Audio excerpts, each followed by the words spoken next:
Welcome back to Clinical Psychology Community UK. My name is Holly and I'm a second year trainee clinical psychologist in the UK.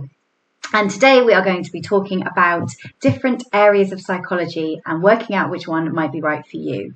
I'm going to go give you a really brief overview of all of them, so hopefully that will give you some idea of what things might be interesting to you. So today we're going to outline each area of psychology, each of the broad ones. There are lots of different nuances within them, but these are the broad ones. I'm going to give you an overview on what qualification looks like in the UK and also what they do on a day-to-day basis. So we're going to look at clinical psychology, obviously.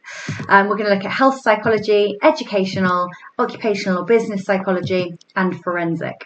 And I will just say all of this information is correct as of January 2023.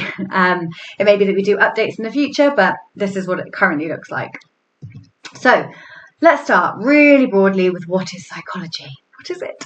It's the scientific study of the human mind and behaviour. There have been lots of different definitions, but essentially that's the main broad one. So psychology is the scientific study of the human mind, and the human mind can include mental and cognitive processes like thoughts, memory, attention. It can also include things like neuropsychology, so executive function, other forms of memory and attention, those sorts of things. And it also is the study of behaviour. So this includes like individual behaviours, smoking, diet, drinking, avoidance, anger, compulsions, overactivity, all sorts of different types of behaviour. But it also includes interpersonal behaviours and kind of systemic factors that might be influencing problems like family dynamics or how we relate to each other, how we communicate. So psychology is really broad. That's a really broad definition. And so what's happened is we've kind of split it into different areas. So what does working as a psychologist in the UK involve? Well, it involves being a practitioner psychologist. So that is a protected title. All psychologists need to be registered with the HCPC, which is a Health and Care Professionals Council, to work as a practitioner psychologist. So any of those ones that I listed, that's what you would need. You'd need to be registered with them. So right now I can't call myself a clinical psychologist because I'm not qualified and I'm not registered with the HCPC. I can call myself a trainee, yes, because that is technically true. But I couldn't call myself a practitioner psychologist because I'm not. I could call myself a psychologist though. That's the difference. So as I've got a psychology degree, I can call myself a psychologist. That's not a protected title, but being a specific type of psychologist is. So in order to become a psychologist in the UK, you need to have a BPS accredited degree. So the BPS is the British Psychological Society, and you need to have a degree from them that is, well, a degree from a university that's accredited by the BPS. And that can be an undergraduate psychology degree or a master's conversion course. So lots of people do have the undergraduate psychology degree and go on to do further qualifications. But the master's conversion, it means that you've done an undergraduate in a different subject, English, history, whatever it is. And then you do a master's in psychology, which is BPS accredited, to kind of convert your degree into that effectively, to kind of tick that box. This gives you the graduate basis for chartership, which is something you need to be able to train to be a psychologist, a practitioner psychologist in the UK. All practitioner psychologists will be registered with the HCPC, as I've said. There are areas of crossover between the areas of psychology. So practitioner psychologists broadly are likely to hold leadership positions due to the training that we receive. So all of the ones that we're talking about, I think, have some doctorate level training or teaching or involvement. It's not just at the undergraduate and master's level. It's generally some sort of further doctorate education. We're also likely to work in teams, helping other professionals think in a psychological way, and that goes across the board really for all of them. And also likely to use formulation when working with clients, and particularly when working with teams. Also, they will integrate theory, evidence from research and practice, those sorts of things. They will be really good at linking all of the different bits together. So let's start with clinical psychology, because clinical psychology is often one that people are really interested in getting into. And I've said this before on the channel, but my first day of my undergraduate degree, they told us not to bother going for clinical because we'd never get on. Because I think they asked how many people wanted to be a clinical psychologist, and like 80%, no, us, like 150 of us, 80% of that put their hands up, and they were like, yeah. Just don't go for clinical because you're not going to get in. So Yeah, but here we are. Thank God I didn't listen. So, clinical psychology, what is it? Well, lots of definitions again, but it integrates theory and practice concerning mental health problems such as anxiety, depression, psychosis, eating disorders, etc. There are, lots of different mental health presentations. They can also work in many of the other psychology areas, like health or forensic. That's a big one with clinical. It is quite broad in the sense that, so in my training, I've had a lot of health placements, which I love. I'm really interested in health stuff. So I could work in a health setting and not have to be a health psychologist, if that makes sense. So it is quite broad. And I couldn't call myself a health psychologist because I'm not qualified to be that. When I do qualify, hopefully, I can only call myself a clinical psychologist, but you can work in health and forensic settings with that. So, journey to qualification then. You will need that BPS accredited degree or equivalent, master's conversion, or if you're applying internationally, that there might be an equivalency there. You will need clinical experience prior to training. Some courses say that they want, they don't mind you not having any experience. Some courses want you to have a minimum of a year. So check on the websites, which I'll link down below. There's a clearinghouse website, and that's where you apply for clinical psychology training. And all of the different courses have different entry requirements. But broadly, you will need some clinical experience prior to training. And part of the reason for that is that training can be quite intense, and you are doing clinical work while you're on placements. And if you don't have the experience to draw from, that's going to be really tough. Particularly as the cohorts are getting bigger, you might find yourself in a more specialised placement in the first year, which is it can be quite intense. And I think for me personally, having the number of years that I did before I got into training, I find it now really helpful that I had lots of that experience. So that's one of the reasons that you need some experience.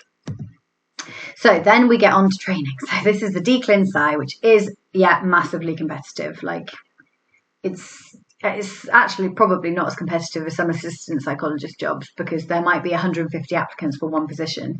Whereas in my year, we've got 36 people in our year and over 660 applied. Someone can do the maths. But yes, it is massively, massively competitive. And again, different courses shortlist in different ways. Different courses are looking for different things, so it's really important that you play to your strengths and look at the different courses. I've done loads of videos on this, so I'm not going to go into it too much, and I will link them down below just so you can see them. So the DClin Psy is a 3-year full-time doctorate training program. You are paid. You are on a band 6 NHS salary currently, and usually you'll have 1 or 2 days of teaching per week and 3 days placement per week, and that does depend on the course. Some courses might have a study day and a teaching day and 3 placement days. Some might have 2 teaching days, 3 placement days. It depends on the course. And you will also probably have 3 research projects and then additional assignments to go on top of that. And you will have study days somewhere in there, hopefully. After that, after you've done the DClin Psy, then you need to register with the HCPC. And once that is done, then you are a clinical psychologist and you can practice as one in the UK. So a clinical psychologist is a protected job title, as I said, with the HCPC. No, not anybody can call themselves that. There's a process to go through. You will start at band 7 in the NHS. Generally, you can go straight to 8As, but usually there's a band 7 kind of newly qualified psychologist roles there. So yes, only practitioners who have trained as clinical psychologists and are registered can call themselves that. Clinical psychologists can work in a massive range of teams with lots of different presentations across the lifespan, because that's part of our teaching. We work with young children, young people, and we work with older adults and everywhere in between, really. So we are sort of trained. Well, yeah, I say we are like I'm qualified. Yeah, I'm not. We will be trained across all of the lifespan. So often working in teams, helping other professions understand things from a psychological perspective. So there might be disciplines that you work with that aren't as psychologically minded and might just need a little bit of help to step back and think, okay, this person is really struggling to manage their medication and manage their physical health condition, let's really think about what some of the barriers are to that, rather than perhaps thinking of them as repeat offenders or something like that. Massive one in clinical psychology, formulation is massive. Again, if you don't know what that is, I have done a video, a really brief introduction to it, but I'm probably going to update that soon. So we use formulation to gain an understanding with the clients and teams of any problems. So formulation is a fancy way of kind of saying that you map it out. Sometimes people draw it out, sometimes we just kind of have an idea in our head of the factors that are contributing to the problem and what's maintaining things. So that is something that you'll see with virtually every clinical psychologist.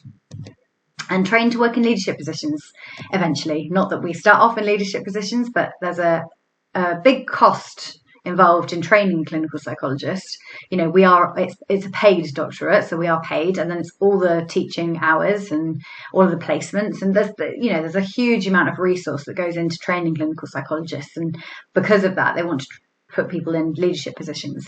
There's only 2 professions, and one of them is really medical, and I can't remember what it is, apart from medical doctors, that the NHS train up to doctorate level, and actually that is expanding now, but yeah, it's a really privileged position to be in. So we are trained to work in leadership positions eventually once we've done some time as a qualified clinical psychologist.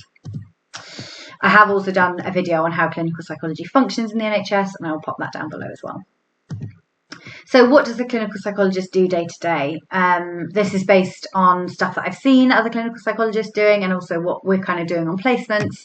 And it's massively varied is the answer. Like it's hugely varied, but it will involve client work, most likely in some way, whether that's therapy or groups or something.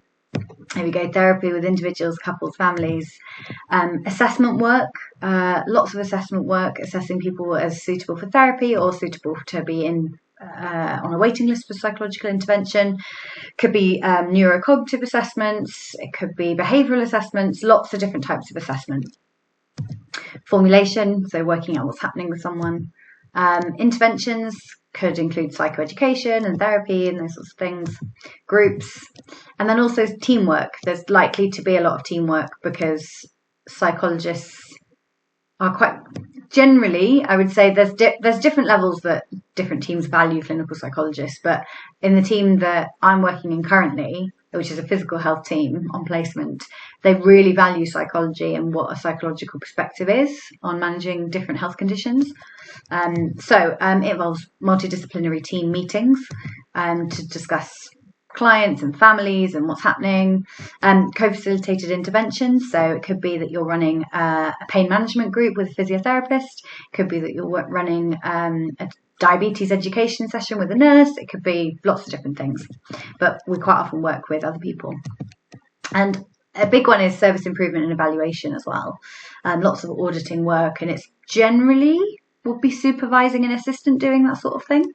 But this comes under the leadership, so supervising generally assistants, or perhaps clinical psychologists that might be over a lower banding or less experience. Governance meetings, like lots and lots of how we set services up sort of meetings, and information governance and policies and things like that. And then again, service improvement and evaluation, because that is something that clinical psychologists can lead a lot of the time. So it's massively varied. So obviously you can't do all of those things in one day, but over a week you'd expect there to be some part of each aspect, client work, teamwork and leadership, in their day, and certainly in their week. Oh, and team support as well is a massive one, particularly as we're coming out of the pandemic. Lots of teams did really struggle, and psychologists did support with that. Now we move on to counselling psychology. So counselling psychology is effectively the study of a person's experience, distress and underlying experiences. It's really, really similar to clinical psychology, as you'll see in lots of ways. But there's a different experience of training, there's a different route. But they do often occupy similar roles. So you may see jobs being advertised for clinical/counselling psychologists. So there is another route to do the actual job. The day-to-day job of a counselling or clinical psychologist is really similar, but it's just a different route. So if you are struggling with the clinical route, you can absolutely look at the counselling route, but we'll talk through what that route is. So again, you need that BPS accredited undergraduate degree or equivalent, conversion or equivalent from a different place.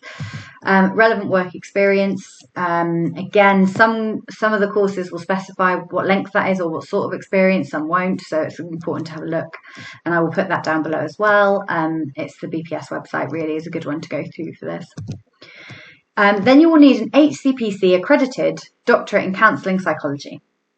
This is self-funded, which is why this is probably a little bit less popular. And it is still really competitive, even if you're self-funding. There are schemes through the BPS, which I'll link, as I said, and there is some funding available, I think, but again, it's really competitive, and I don't think it's full funding for the whole course, but it really depends.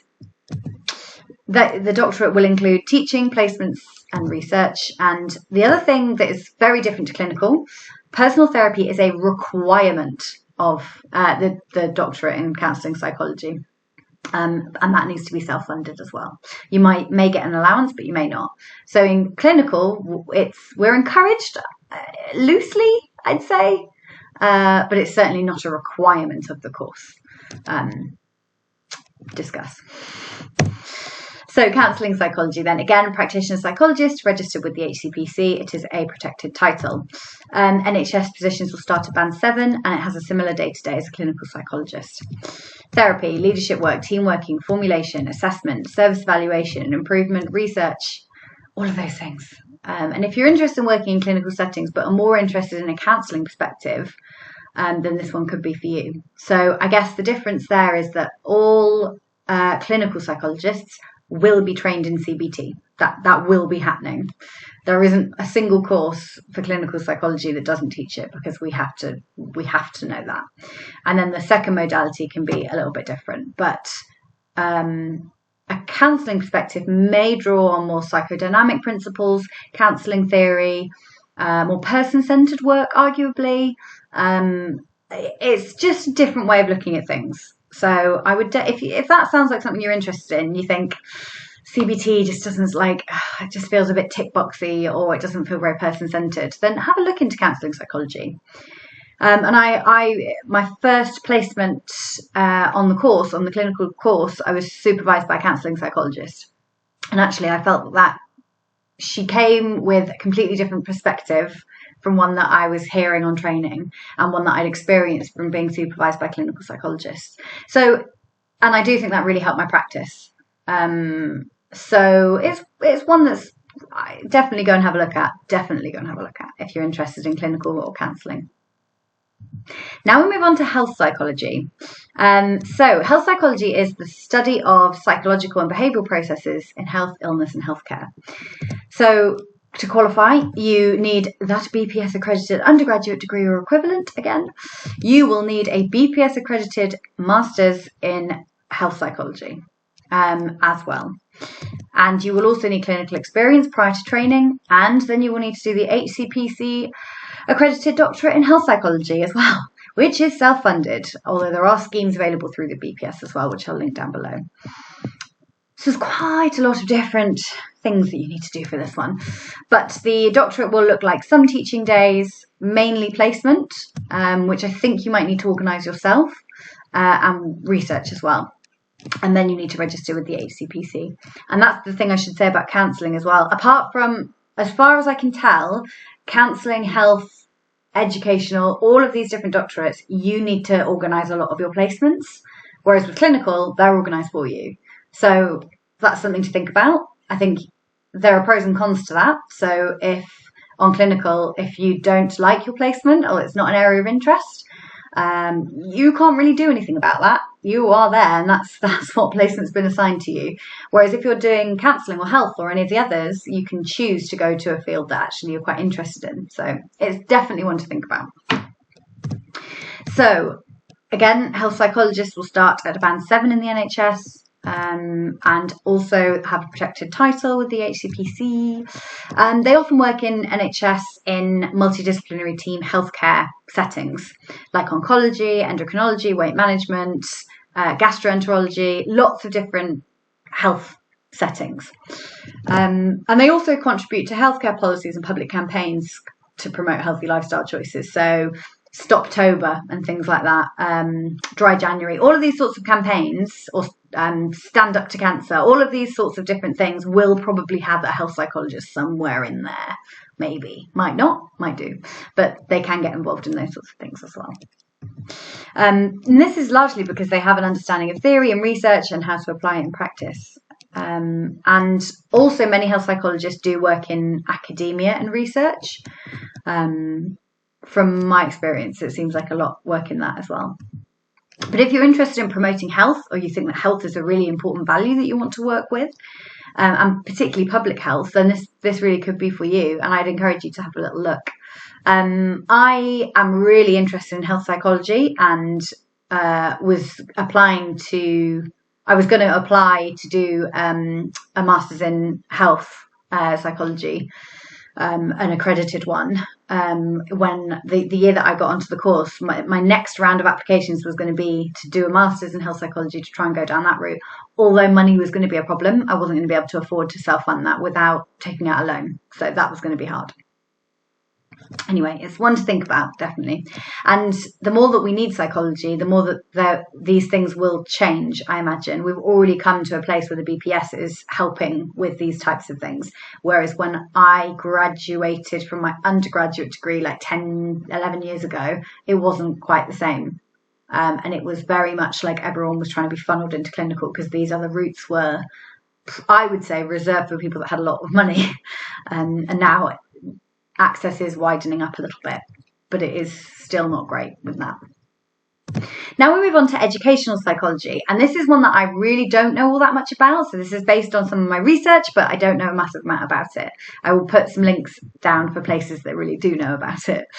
But educational psychology is the application of psychological theory, research and techniques to support children, young people in their families and schools to promote the emotional and social well-being of young people. Quite a long one, but really very, very similar to what all the other types of psychologists do, just in educational settings. So for qualification, you need that BPS accredited undergraduate degree or equivalent again. You will also need experience of working with children and young people in an educational setting, and this is usually at least 1 year prior to training. So you need at least 1 year's worth of experience before you start training. And to do the training, that is an HCPC accredited doctorate in educational psychology. There are funded places for this one though, and I believe it is uber competitive as well because it's funded and it is difficult. I think you can also self-fund. That brings with it its own challenges. So your doctorate again will look really similar to, you'll have some teaching days and you'll have placement days as well. And then I think you will also have some assignments and all sorts of different things. Really, really similar to all the other types of psychology.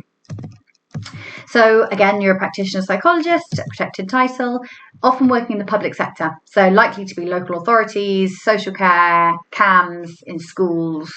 For anyone that doesn't know, CAMS as well is the Children and Adolescent Mental Health Services, just broadly called them CAMS. They may conduct assessments, things like ADHD and dyslexia, other learning needs, but they may also work closely with other services who assess. And they often work with other professionals, either in the same team or interagency. So it might be that if an educational psychologist is working in a school, they might liaise with CAMS. If someone's having a really hard time, then they may be able to help that way. Or if they're working in CAMS, they can liaise with the school, for example, those sorts of things. If you're interested in education and you really like working with children and young people, then this one could be for you. Particularly if you're interested in a lot of the assessment type stuff for behavioural and learning needs,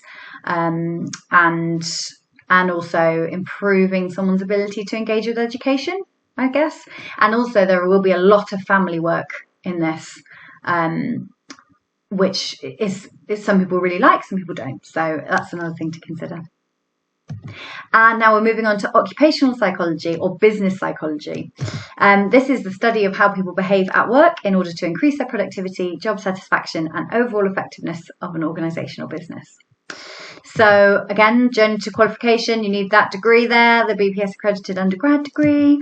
You will also need a BPS accredited master's in occupational psychology or equivalent again. And you will need some relevant work experience prior to training. All the different training courses will want something different. And then to train, you do the HCPC accredited doctorate in occupational psychology, which is a minimum of 2 years because you will have done the master's, which kind of contributes to that. It is self-funded again, but there are schemes through the BPS. So your doctorate will look like you will likely be employed by an organisation as a trainee occupational psychologist. You'll have some competency assignments to do as well. So occupational psychologists don't tend to work in the NHS, certainly not on a kind of salary, like a full-time. It might be that they consult with the NHS or different trusts, but they're unlikely to take an NHS psychologist position because they don't work with clients as such.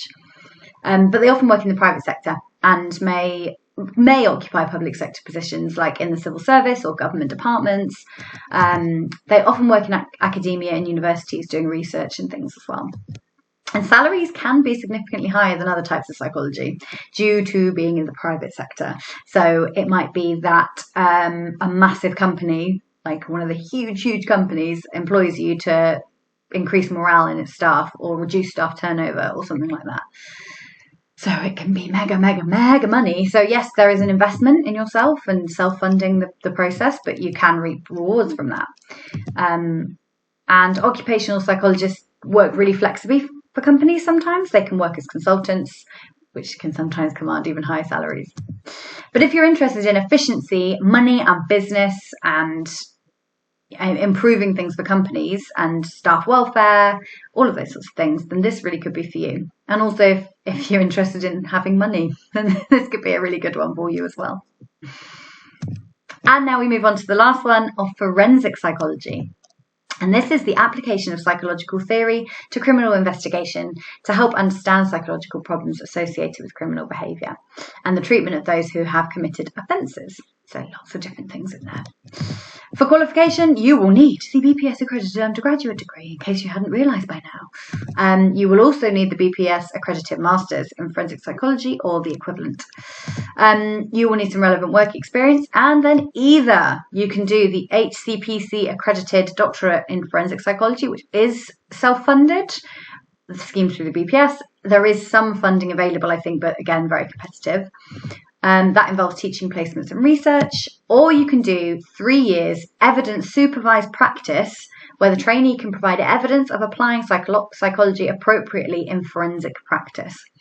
So if you were working as an assistant psychologist in a prison, you may be able to work on this, but it's a different route of doing things. And I think in order to evidence it, I think you sort of have to do very similar things that we have to do on training, like keeping really detailed logbooks and demonstrating how you're doing that.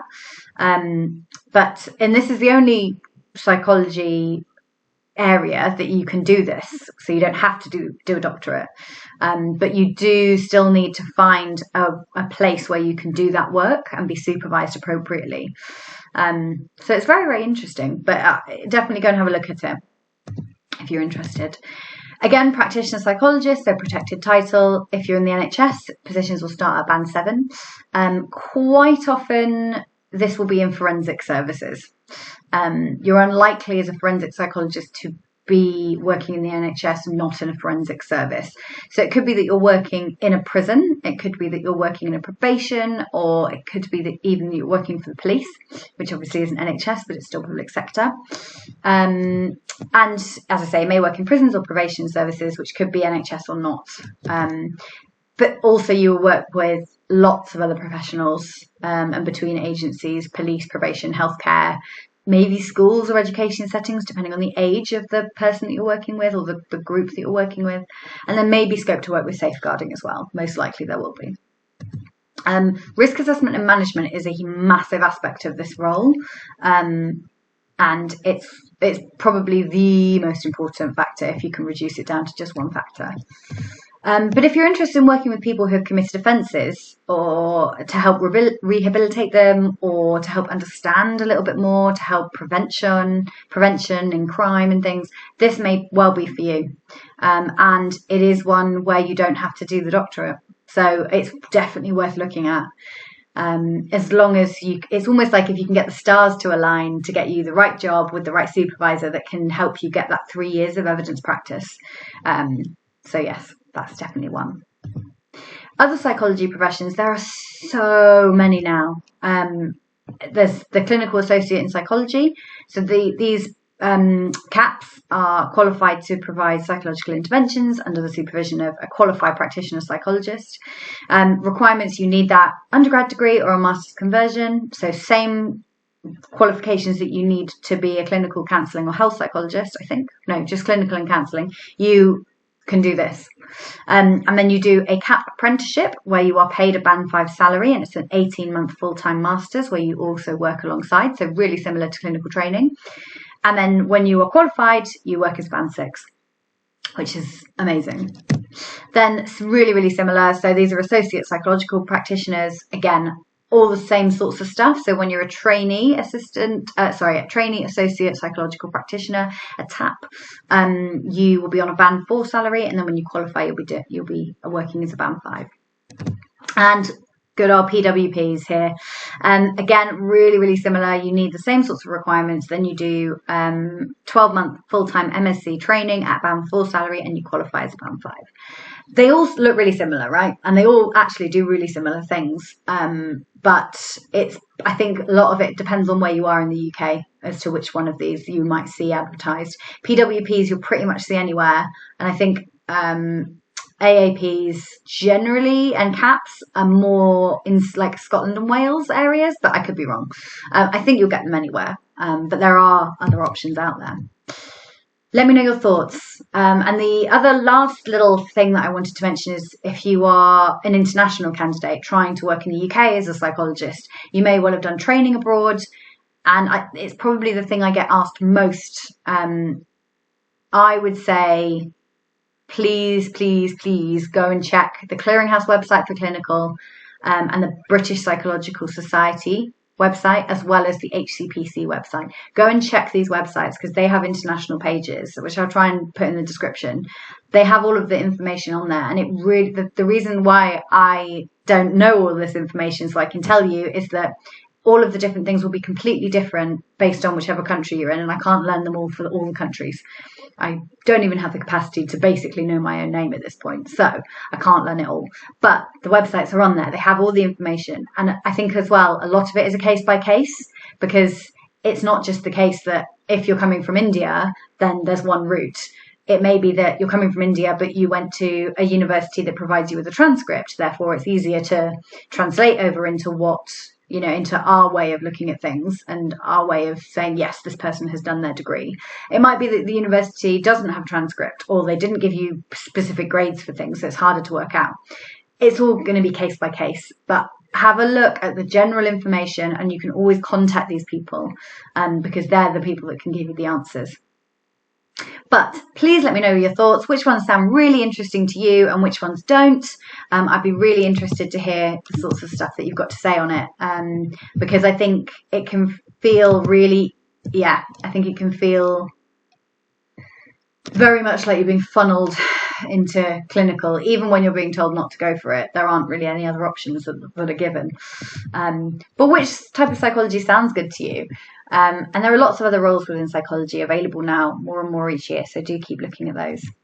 And also, which ones might you want to combine? So clinical health psychologists are common, for example, or clinical forensic psychologists.